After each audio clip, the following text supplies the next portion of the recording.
Halo semuanya, perkenalkan nama saya Brand Caesar dengan NIM 25060260028. Jadi kali ini saya akan membahas video tentang konsep permintaan dalam ekonomi perikanan. Yang pertama itu ada definisi permintaan perikanan.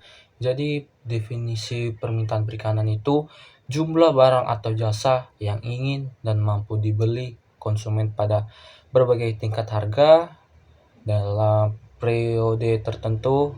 Samuelson dan Nordaus 2010. Dalam konteks perikanan ini, permintaan ikan mencakup jumlah ikan yang bersedia dibeli oleh rumah tangga, pedagang, industri, atau eksportir pada tingkat harga tertentu.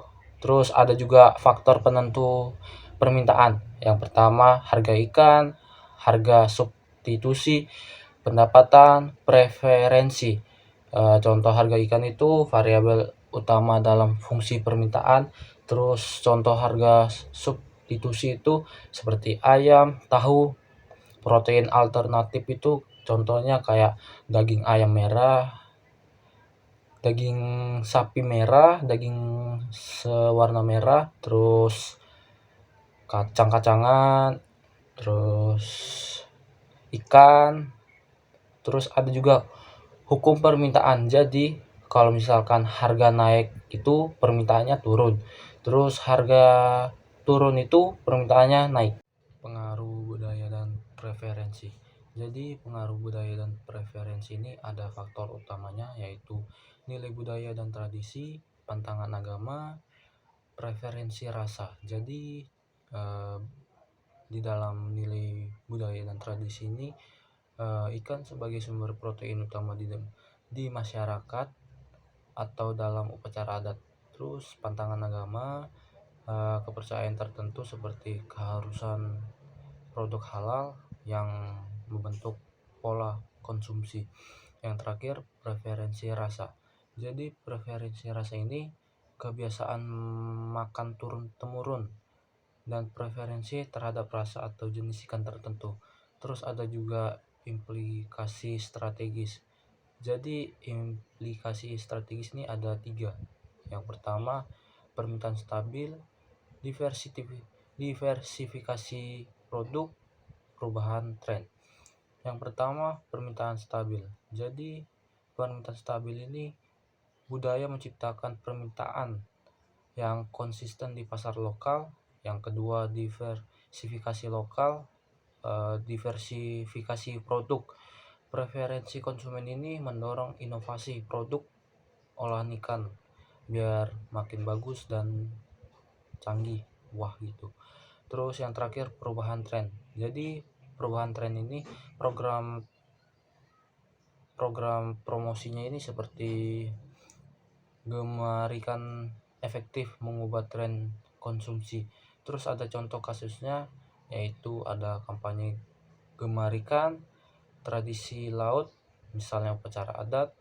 Terus ada syarat halal dalam agama. Jadi kampanye gemarikan itu ada dampaknya. Jadi dampaknya itu meningkatkan kesadaran dan minat konsumsi ikan nasional. Terus dampak dari tradisi laut itu misalnya upacara adat, dampaknya menciptakan lonjakan permintaan periodik untuk ikan spesifik. Yang terakhir, dampak dari syarat Islam, syarat halal dalam agama, yaitu membentuk segmentasi pasar dan preferensi produk bersertifikat.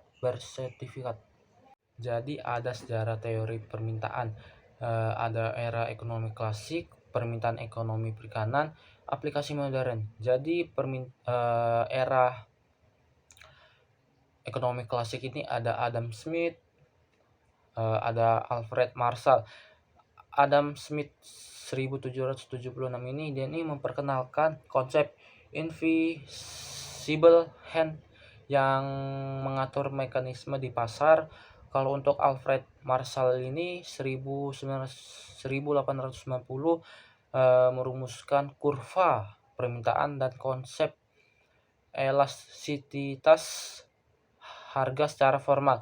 Ada juga perkembangan ekonomi perikanan, yaitu ada Gordon 1954 dan Schaeffer 1957 mengembangkan model bioekonomi yang mengintegrasikan biologi ikan dengan prinsip ekonomi. Yang terakhir, aplikasi modern. Jadi aplikasi modern ini ada 3. Pemanfaatan teori permintaan untuk isu-isu kontemporer. Yang kedua, analisis untuk ketahanan pangan dan kebijakan gizi. Yang terakhir, mendukung konsep ekonomi biru dan konsumsi berkelanjutan. Jadi ada harga ikan dan pendapatan. Ada beberapa tiga, yaitu harga ikan, pendapatan, pengaruh sosial. Jadi harga ikan ini ada hubungan negatif dengan jumlah permintaan. Misalkan harga naik ini, jumlah permintaannya itu turun. Kalau harga turun, jumlah permintaannya itu naik. Contohnya itu saat harga tuna ini meningkat, pembelian oleh konsumen ini cenderung berkurang atau tidak diperkenankan.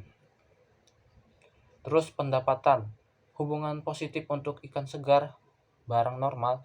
Jadi pendapatan tinggi ini permintaan meningkat, terus pendapatan rendah permintaannya itu menurun. Contohnya konsumsi di perkotaan dengan pendapatan lebih tinggi cenderung membeli lebih banyak itu salmon. Terus ada pengaruh sosial, preferensi konsumen dan kebiasaan makan turut memengaruhi respon terhadap harga dan pendapatan.